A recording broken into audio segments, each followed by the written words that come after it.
Welcome back, baseball fans, to the 1930 WAR5 project. And today we're going to look at the cards after the WAR5 draft. And just to recall what we've done to this point, we know that in 1930, there were 16 teams, of course. Strat-O-Matic printed 20 players plus 4 additional players, for 24 players for the 16 franchises, for 384 cards. And our point of our exercise is to redistribute the talent in the league from 16 teams to the format we use when we play carryover leagues, 32 teams. So 12 times 24, which is what happened in 1930, equals 384. But also 16, I should have said 16 times 24 equals 384, but also 32 times 12 equals 384. And so the purpose is to get 12 players on a team instead of the 24. So it cuts the rosters of the traditional teams from 1930 in half, but using WAR5, they have an allowance, and they generally pick at least 8 or 9 or so players from their team for the 12 players. So tonight we're gonna look at 8 teams. We're gonna look at the American League, the original American League from 1930, and we're gonna do it in reverse order of finish, which is why we have Boston here first. Boston finished in last place, so they had the first pick in the draft, but they're only drafting from their own team, you see. This is the players they took and the values in WAR5 that they take. So it's their total WAR value multiplied by 5 and transformed into a currency with positive and minus currency. All of it will say Boston because that's sorted by the 32 team abbreviation. Though by looking at this list, they took a player from the Yankees, a player from the St. Louis Browns, and a player from the Chicago Cubs in this team. Looking at the spreadsheet I have in front of me, but this is the monetary amounts of the players. Hitters are at the top, and it's in descending WAR value until it gets into a low number or the negatives. There's no negatives here. And then the next high value is the best pitcher, and it goes from pitchers to the bottom with a negative pitcher there. Boston spent $99.50, and they had an allowance of $112. So they literally had $13 left to spend if they wanted a better player in this middle group, but there generally weren't many players available left. Way to look at who was taken first is usually by WAR amount. Milt Gaston and Earl Webb was the first hitter taken. And then you have Tom Oliver, and then you have Hod Lisenby or Horace Lisenby. So let's take a look at this 12-team assortment. Now, remember, the 12 players are practically not going to play together in a Strat League. This is just a talent pool to be combined with other talent pools to pull from in what is, I can't really call it carryover league because the leagues aren't going to be in chronological order. There's going to be a tremendous gap between the next WAR5 draft, which is 1956. So it's not carryover. It's a multi-team WAR5 league. Will eventually be put together. So of these dozen players, they could pull anywhere between 4 and 8 players off of this who are of high quality. Now here's the best hitter, Earl Webb. We mentioned the value. Actually, a surprising $16 player. So it says I'm saying surprising because I've seen these cards. And so you're looking 323. I mean, that's fantastic, right? And it's like, yeah, it is. but it's in a league that has 400 hitters and 390 and 376 hitters also. So that's the stats for their best hitter, who is a right fielder, mostly working in a platoon. Lynn Larry, a shortstop, who was an everyday player, hitting 289, I think. Great, 289 shortstop who's a 3. You're going to see a lot of this when we look at these cards. Something about shortstops and second basemen were committing a lot of errors, which probably led to a lot of big innings and a lot of high-scoring games.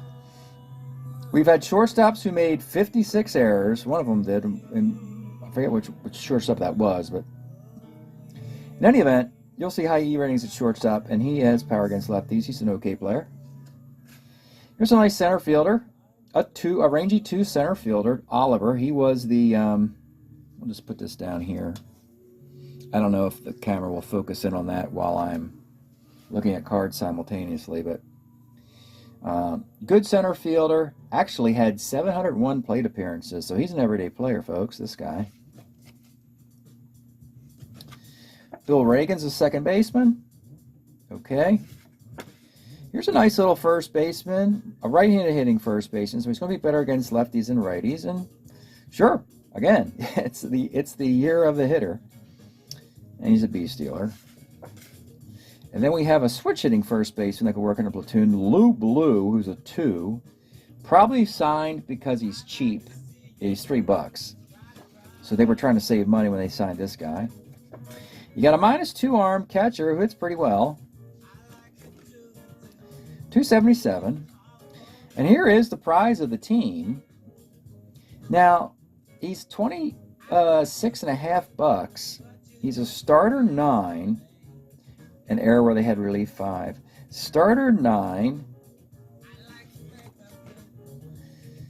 But the team was bad, so he didn't get, 13 and 20, a 392 ERA in 273 innings. Any ERA over under 4 is good at this point. So starter 9 is great. Look, it's a great card. It's a good card. It's just not a lights out card, but you're not really going to find much starting pitching that can do that. But yeah, this is what you're going to get in this era. The best pitcher on a team has a nice card like this, but the stats would indicate that he's not that great. So the good news is they make him look better over on this side than there. And the hitters are just the opposite. Hitters are going to, like that first guy I showed you, hit 323. When you look at his card, he looks like barely a 300 hitter. So that's sort of what Strat did in 1937. Lisenby is a starter 8. You see vulnerable to lefties, but okay. Here's a member of the Chicago Cubs, Bud Teachout.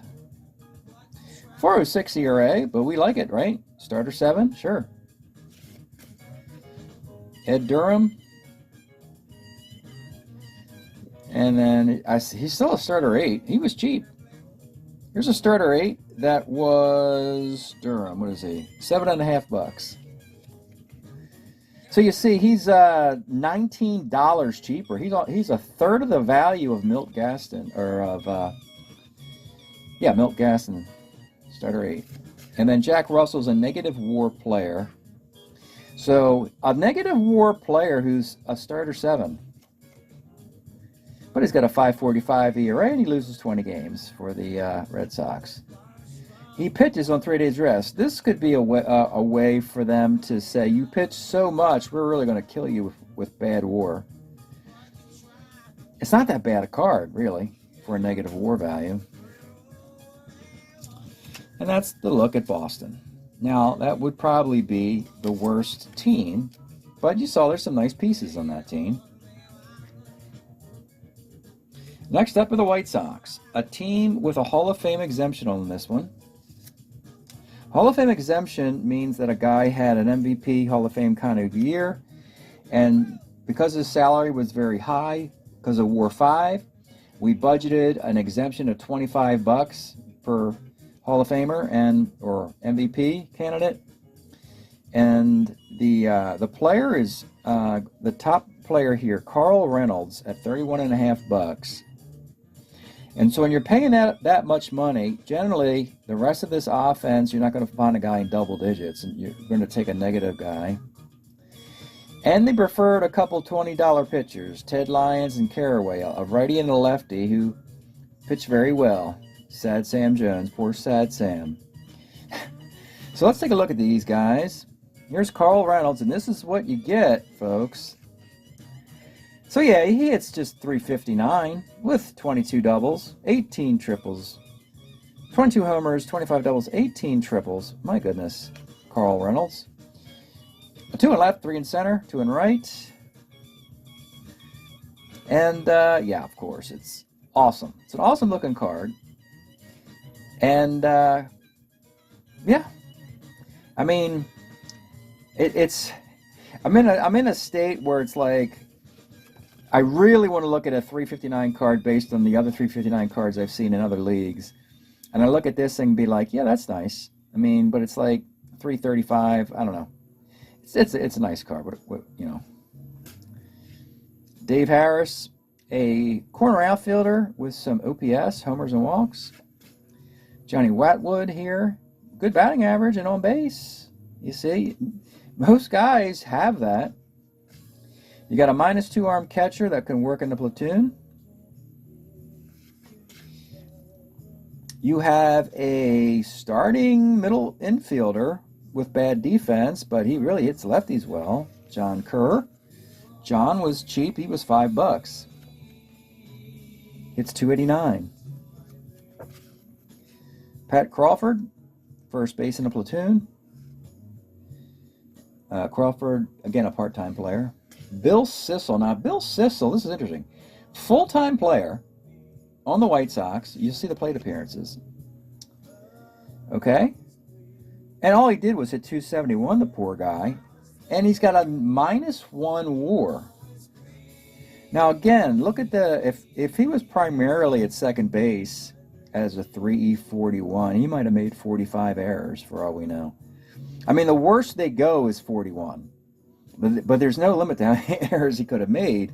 And maybe that drove his WAR into the negative because he's a 271 hitter in a full season. I don't know why otherwise he would be graded so lowly. All right, the two top pitchers are Ted Lyons, another starter 9. This one a little bit better than, in my opinion, better than Milt Gaston from Boston. He's a little bit better, 3.78 ERA, 22-game winner. It's weird to see the wins and the ERA, you know. Pat Carraway, starter 7 lefty, with a 3.86 ERA. That's why they're expensive. Then it drops off a bit to Sam Jones. Now we're down to a $13 pitcher. But he's a starter 9, and because he's $13, I'm thinking it's because he's not that great. Or he didn't pitch a lot of innings, one or the other, or both. Yeah, 4.07 ERA and 183 innings. But you save a lot of money, though. I mean, he's only 13, and his ERA is only 20 points higher than the starting Milt Gaston and so forth. And then you have Faber as a starter 6. 421. And a negative WAR pitcher, McCain. So this guy's negative WAR. So when you draft a guy like this, is that you're saving a little bit of money. It took a credit. He's worth -$1. And he's a long reliever, and he's nothing spectacular as you can imagine, right? Sure. But you know, Carl Reynolds will play in any league that this White Sox team gets involved with, and there's some nice pieces in here. Pieces will be getting better as we get into better teams. The next team, it's the St. Louis Browns, but we know them to be in the present the Baltimore Orioles, so we've been calling them that. And Baltimore has a starting pitcher, Lefty Stewart, who was on the MVP list, unbelievable, at $36.50. So he got a Hall of Fame exemption, and they spent $108. So they really spent right to the cap. Ended up using that cap money to get a $36 player and a $24 hitter.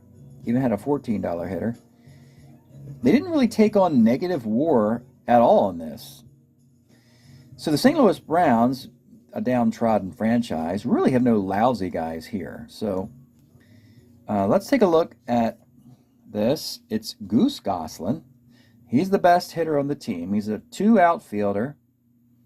He's worth more in a platoon, though you think he's probably played every day and didn't play very well over there. 308, 37 homers, 36 doubles.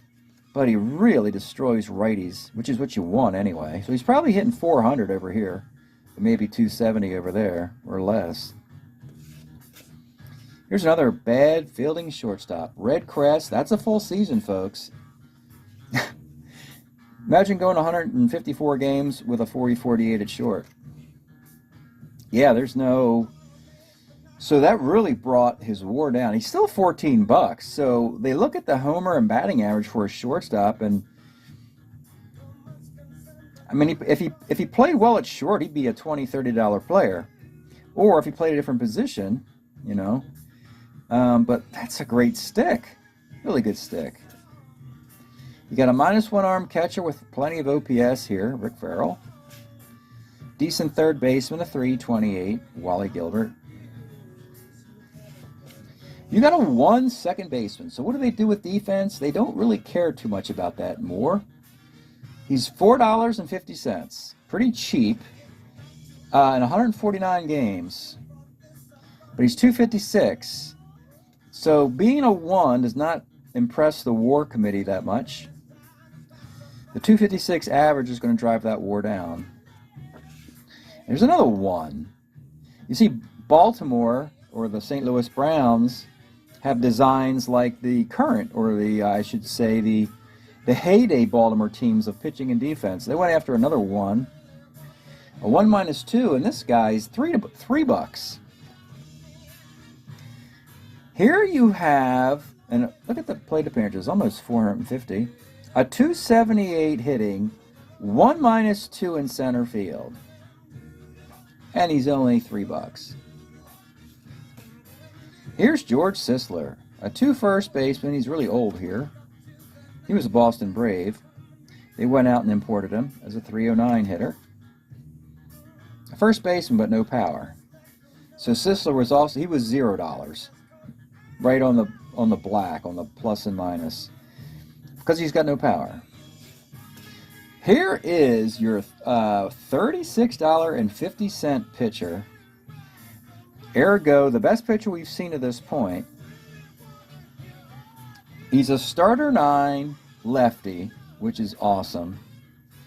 And he's better against righties than lefties, which is also awesome. And Lefty Stewart was a 20-game winner, and the ERA is now below 3.5. So once that ERA starts to dip, your value is going to skyrocket in this era. Nice card. I mean, I've seen better pitching cards than this, but still, it's a really nice card. Old Furpo Mayberry cost $13 as a starter 7. 409. George Blayholder, a $12 pitcher, starter 7. 461 ERA. Dick Coffin was $6.50. So you see there was value. Hank Johnson, another. Oh, he's a starter 8, Hank Johnson, but a 467 ERA. You see they got value throughout their 12-player selection, so they have versatility. Even though of that lot, you know, first player they would take off, it would be Lefty Stewart, and then probably Goose Goslin, maybe. And Red Crest, that great hitting shortstop, that's a 40-48. I don't know what to do with that guy in a larger league. Play him at DH, or do you really want to play a 40-48 shortstop for a full season? We'll look at one more team, and then I'll take a little break. We have the Detroit Tigers. Oh, this team had a lot of nice players on it. Yeah. So they got a Hall of Fame exemption for Charlie Gehringer.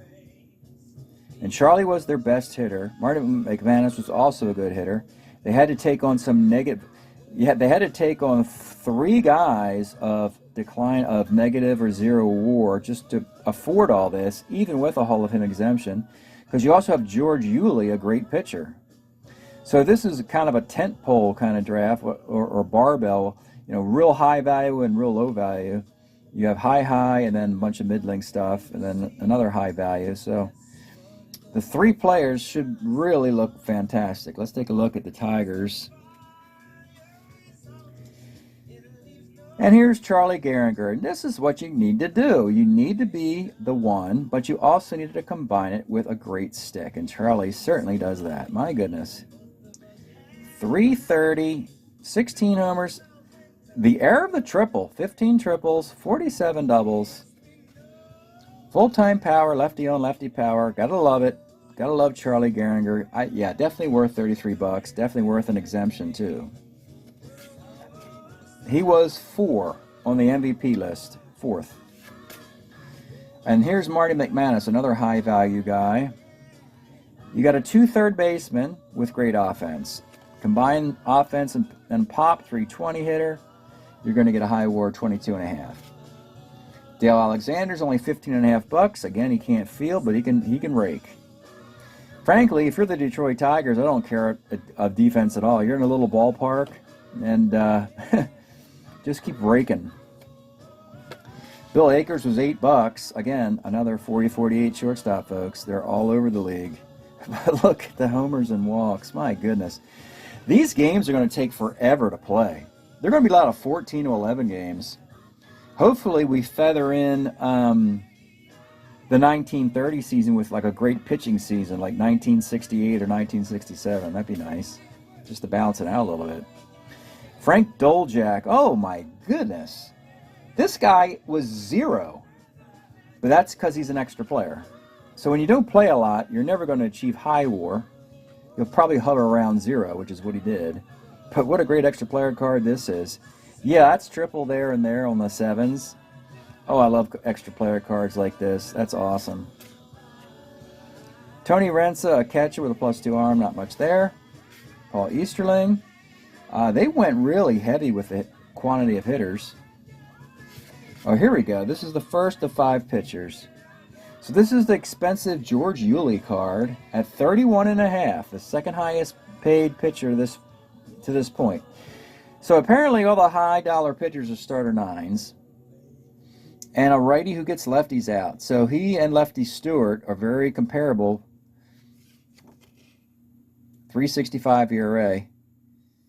Shame the Tigers weren't that great. He's only 12-12, but a 3.65 ERA. You got a starter 8, Earl Whitehill. What I have noticed in this league, and this is kind of cool, is that there are lots of starter 9s, 8s, and 7s, and there's also a lot of relief 5s. So that could be a real big value, a relief 5. Here's one, a relief 5 starter 7, Whit Wyatt. 3.57 ERA, so he was a bargain, $11, because he only threw 86 innings, but because he pitched so well, that WAR climbed to 11. As a reliever, he probably pitched in a lot of games. He had 21 games, 7 starts, 14 relief appearances. Former Yankee Waite Hoyt from the 27 Yankees. By now, in 30, it's not very good anymore. 4.71 ERA. And no longer in New York, of course. And then Art Herring, a relief 4 starter 5. Nothing special there. So, that's half of the American League. We'll take a little break, and then we'll get to all the good teams. All right, we'll continue next with Cleveland. And this is a dramatic example of the tent pole or barbell approach. Super high value and super negative value to make it all fit in the payroll. Look at these numbers. So, they get an exemption for Wes Farrell, a $40 pitcher. I am going to be skeptical of any $40 pitcher in the year of 1930, unless you've got an ERA of like 0.60 or something. Just that's a lot of cash for positions that are pretty bad. The pitching's pretty bad overall, but we'll take a look at the card and see what we get. And then you have Ed Morgan and Johnny Hodap at 29 and 24, and Earl Averill at 20.5. They were the first 4 picks of this team. $40 player, 29, 24, and 20. They had already spent $113 or so. Needed the Hall of Fame exemption to get under that amount, and then later on selected a negative 15. That's not a misprint. Negative $15 player to give them some money, and also a negative $7 pitcher to give them more money. Basically, they're saying we got 10 guys, not 12, but 4 of them are really awesome. So that's what Cleveland's strategy was with this. So we'll begin by looking at the hitters, and the first of the 2 big hitters is Eddie Morgan, a 2 first baseman. Sure, he's got plenty of power. And Eddie hits .349, 26 homers, 11 triples, 47 doubles. He can field, rangy enough. Sure, great card, awesome. That's great. Johnny Hodap, more premium position, second base. I like him. I think he should have more value than Morgan. Hodap is $24. He was $5 cheaper, but he plays second base as a 2. He also was the best hitter on the team. Morgan was the 3rd best hitter on the team. You can tell that by the template. That's the number 1 hitting template. The 5-7-10 is the 3rd best hitting template. What a value this is. Wow, that is a spectacular card. My goodness. And a .354 hitting 3rd baseman with 51 doubles. Maybe because the homers are low, they knocked him a little bit on that. That's a shame if they did it that way. Eddie Morgan hit how many? Eddie hit 26. This guy hit 9. That's the biggest difference between the two. You take that discrepancy away, I'll take Hodap over Morgan any day. Here's a -1 in center field with stick. So he's going to have value. He was $20.50. So he was the 4th best hitter on the team, which means that Cleveland lost the 2nd best hitter on the team. The first 4 picks would have been Hodap, Morgan, Averill, and that $40 pitcher, Wes Ferrell. And then the 2nd best hitter on the team would have been taken in the expansion part of the draft, practically by either California, Minnesota, Houston, or the Mets, one of the teams drafting early in expansion. You have a lefty 3rd baseman who's okay. Nice card for Joe Sewell. Bib Falk, got some really cool names in our league here. Can't field, but he's a good hitter. And now 2 negative values. Luke Sewell is only -1.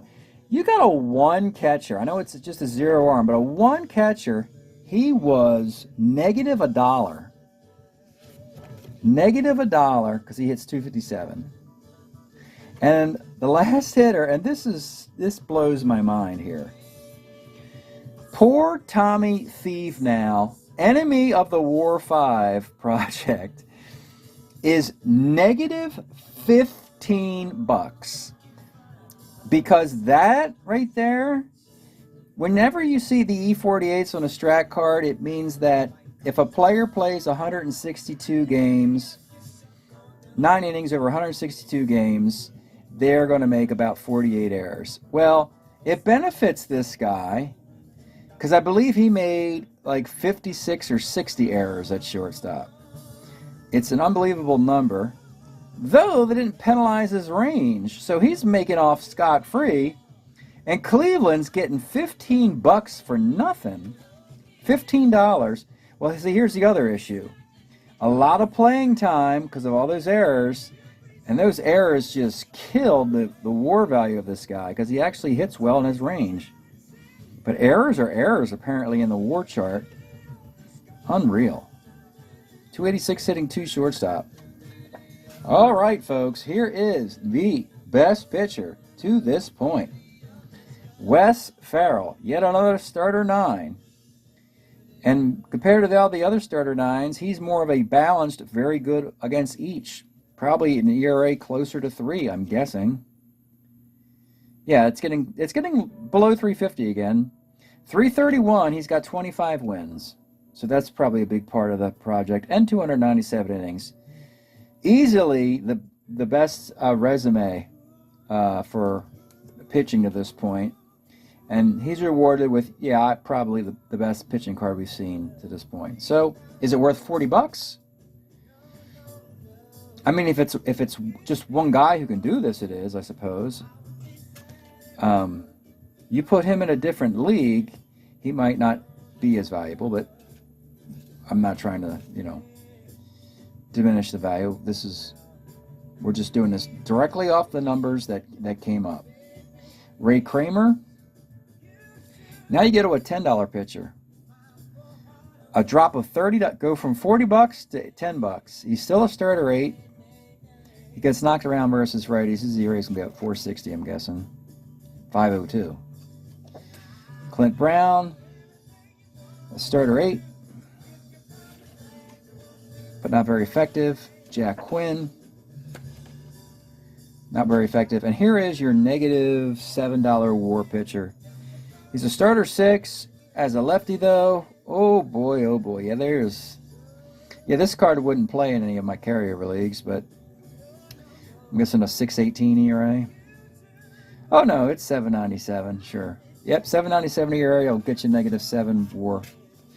So of all this, they're not going to have a long list. We've seen teams who have had a steady stream of 10, 12 players. This team only has 3 definite hitters, and some of these other guys are decent. Do you want a guy, I need a 48 shortstop? Sure, if he's a 2, I guess. Of course, Farrell. Interesting. It's always interesting to see that there's different draft strategies based on the talent on your team. All right, in a surprising bit of news, it is the Yankees who finished in 3rd place. So here they are already. We expected, you would think, oh, the Yankees won it all, right? No, they finished 3rd. And they finished behind 2 general also-rans, the downtrodden KC Athletic and Washington Senator teams. So the Yankees, of course, this is getting Ruth and Gehrig on the same team, and there are the numbers. So they had two exemptions, because if you would have gone, and by the way, Babe Ruth's original WAR value was $51.50. We brought it down to 47 as we were trying to shave WAR to get into an even number divisible by 32. So we just shaved off Ruth and Gehrig. Gehrig used to be 45. We shaved him to 43. That's still $90, which meant they would have had $22 for the rest of their team. So you would have had a really, really bad Yankee team, which doesn't make a whole lot of sense. So they had 2 Hall of Fame exemptions to accommodate Ruth and Gehrig, making Ruth and Gehrig $25 players, which again is ridiculously low because they're Ruth and Gehrig, but still, it puts it in the ballpark. They're still able to get members of the 27 Yankees, Tony Lazzari, they got Bill Dickey, so they have $17 and $12 there. And then they're taking on some negative WAR down there. And for pitching, one of the things New York did was they realized that pitching stinks anyway, so why spend for it? So Red Ruffing is $13, Herb Pennock, but basically they hardly spent anything on pitching. So I know you've all been looking forward to this, so my goodness, let's take a look at the top WAR guys, and here he is, the Bambino. You got he's a 3-2 E12, C-stealer. Get the top line out of the way. Oh boy, I hate to miss that 2-7, but wow, what a card. Reminds me of some Hank Aaron cards, oddly enough, with Hank had a lot of 3-6, 2-5-10 cards in his career. So that means you know who had the 1-5-10 card. We'll see him shortly. Yeah, wow. In a practical sense, the Yankees will have Ruth Gehrig and probably Mickey Mantle in a WAR5 league on the same team, hitting 3-4-5 or 2-3-4 or 1-3-4, something like that.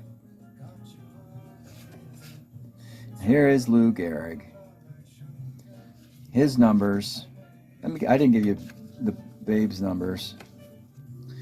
Yeah, Babe Ruth, 359, 49 homers, 136 walks. Of course, not a lot of doubles and triples. And Gehrig, higher average, 379, 41 homers, 42 doubles, 101 walks, and 17 triples. Oh, by the way, he's a 2E16 at first. Gosh. Wow. My goodness. This is one of the best cards we've ever seen against righties.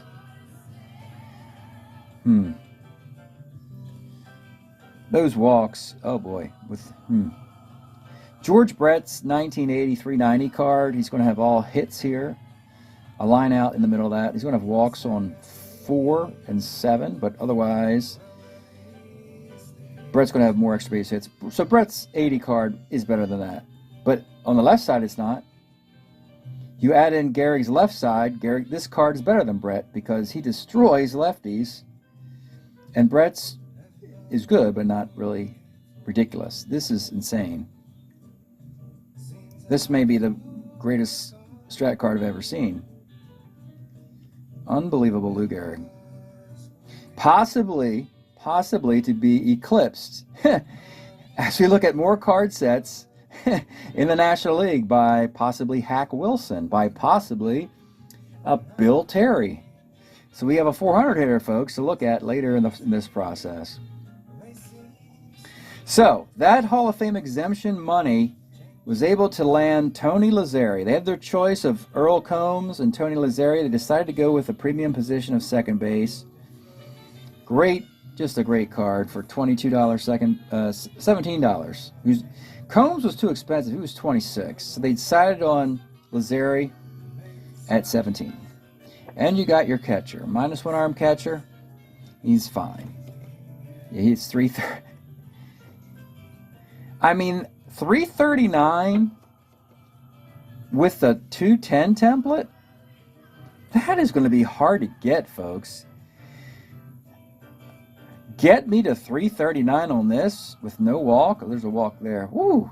Bill Dickey's got an uphill climb to get to 339 with this card. I know the hits are theoretically there. It just doesn't look like it, does it?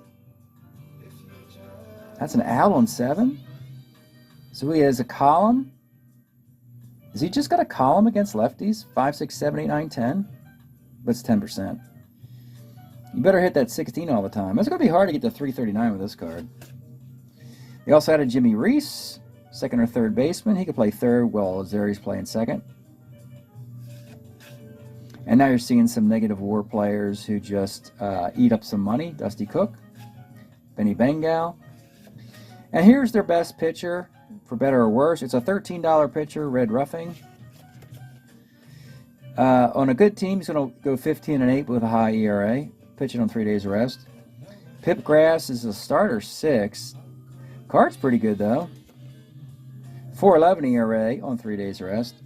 Herb Pennock, a lefty, starter 7. 4.37 ERA. I got to create a nameless card for this player, John Milligan, a 3.18 ERA in 28 innings. So the way I do this is I just use a nameless card for this player, and generally this player will not get drafted. It's just a placeholder for how they spent their money. $4 for this nameless card. And Lefty Gomez in one of his worst years, starter 6, plenty of home runs allowed, saving some money. So he saved them $0.50. He was negative 50 cents. All right, now the two best teams in the American League, if you can believe this. Hard to believe, the Washington Nationals. Oh, they are the Senators. I'm sorry.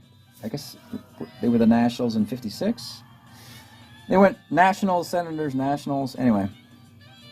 So Joe Cronin is your MVP. So he's $39 for Joe Cronin, gets an exemption. And then they have a $23 pitcher, a $16 pitcher, a $20. Took on some negative WAR here and there. Let's take a look at the MVP. So here's your shortstop. 2 who can hit, and E36 is relatively low compared to everything else. Maybe he made 36 errors. He probably played a lot. Oh yeah, he had a lot. So he probably played 154 games. He did. So he probably made 35 errors or something like that, and they gave him that card. That's a $39 shortstop. B. Steeler, full-time power, plenty of walks, home runs, just does pretty much everything. Good base runner. It's just the errors are high, you know. It doesn't seem to penalize him as much as it did that Tommy Thieve now card. That 2E48 shortstop, just for reference, was negative $15. Joe Cronin is plus $39 as an E36 shortstop. It has everything to do with offense and playing time. Slick fielding, first baseman, 1E3, Joe Judge, $20. Nice playing card, 326. A little low on the homer total. Heine Manouche, there's a lot of Heines in the league. Good name in that era. C stealing, power against righties, nice card, sure. Like all these cards, 350, my goodness. 49 doubles, 350. We've seen so many 350s, my eyes glaze over, and it's almost like I'm not seeing all these hits anymore, you know. Here's another 1 center fielder. They have a 1 first baseman. So you can see how Washington's got 4 great players. You got your part-time switch hitting catcher, probably didn't get a lot of playing time. You got a 2 second baseman, didn't cost a lot of money. $2. $2 for your second baseman. He's a 2. Doesn't hit a whole lot.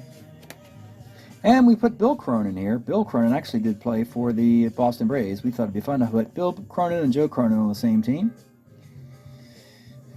You know, there were some sensible things I decided to do by looking at the names and the history and move players around that way. Here's their best pitcher, Bump Hadley. He's $23. Starter 9. We've seen that pattern for the expensive pitchers. But an ERA, 3.73. Good value compared to all the other 3.70, 3.90 ERA pitchers. We got the general here. Another starter 9. Both righties. Well, one thing this does is, assuming you have an atrociously awful bullpen, which I expect most of these teams to have, at least when Hadley and Crowder pitch, they're going to throw complete games all the time. So you don't have to go to that horrendous bullpen that most of these teams would achieve. 3-9. 18-game winner. Fred Frankhouse. 587. We're going to take on some negative WAR here.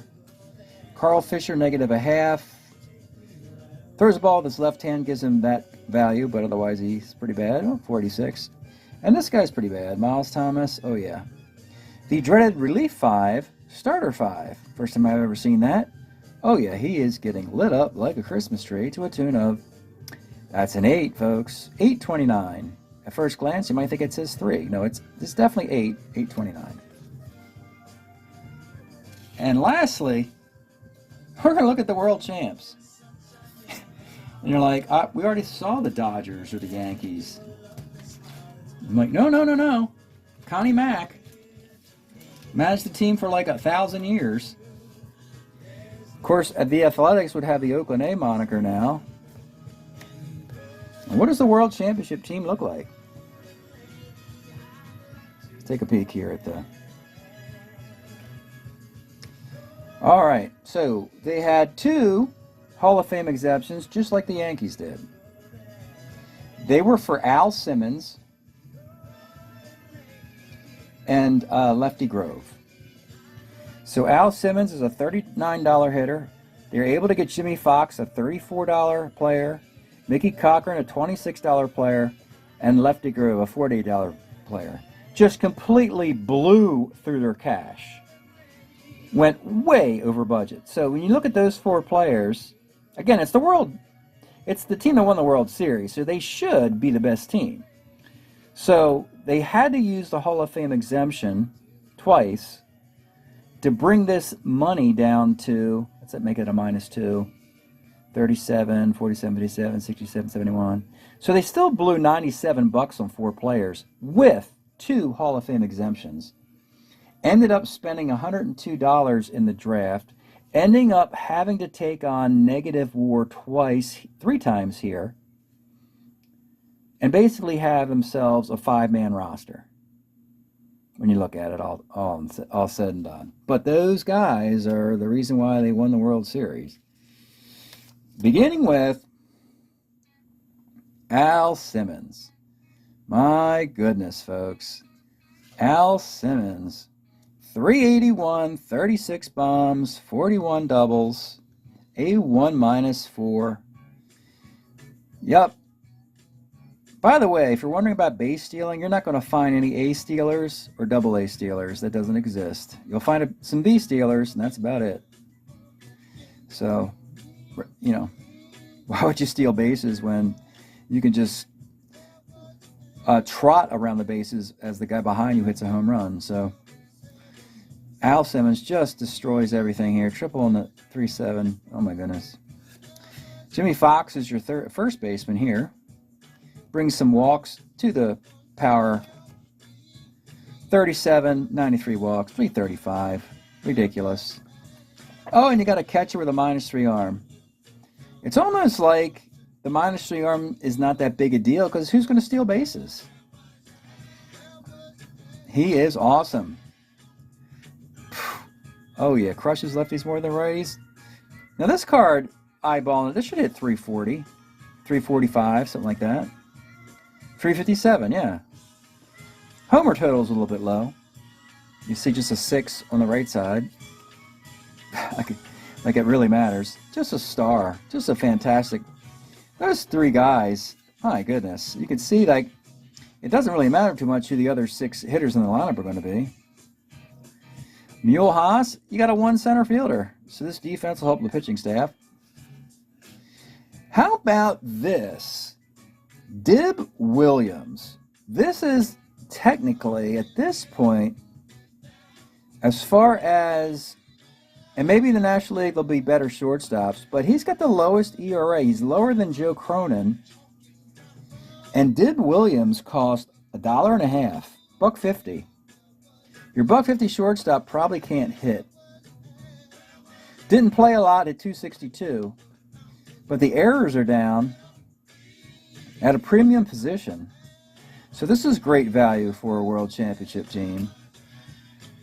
Then you have some negative WAR here. Yeah, Cy Perkins is negative WAR. Doc Kramer is negative WAR. He's really awful. And this guy, again,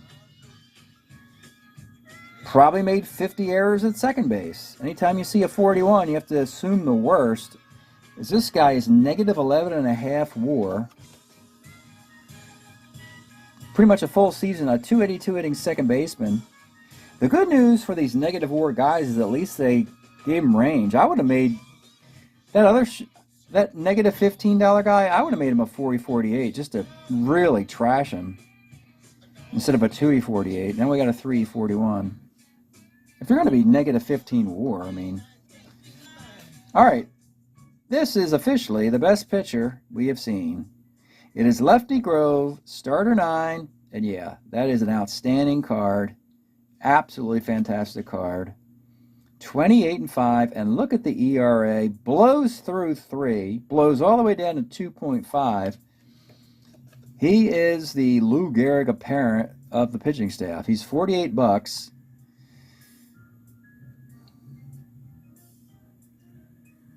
But I've seen obviously better starter 9 pitchers than this in the Seaver, Carlton, Sutton, Doc Gooden era. But it's 1930. You could argue that they didn't make him good enough. They should have really gotten rid of more hits. Well, let's look at the hits he gave up. He gave up 273 hits. He didn't give up a lot of runs. He gave up 9 home runs, which is wild to consider. Yeah, nothing there. Yeah, so that's the reason why he's so effective. No home runs allowed. All these other cats, of course, are giving up a million of them. And then they have one more good pitcher, Bill Shores. He's $10. And then negative, well, they still have positive WAR on this guy, $3. And then $0. Now here's a starter 8 who's 0, exactly 0. 0s over 5. Well, if they were going to build a World Championship team, they would start with Grove, these 3 is 4, and then probably 5. I like to get this 2E28 on the team. So yeah, they've got options in building a World Series team. Now what's going to happen with the KCAs, though, is that it's going to fall apart as quickly as it came together. And they're only good in 1929, 1930, 1931. Then they're awful again. So when they get the 56 athletics and the 61 athletics, of course, the 1968 athletics might be okay. Reggie would be with them by then. So with that, we're going to take a pause on the WAR5 project, and we'll get back to this. We'll look at the National League cards next week. Thanks for tuning in. We'll see you next time.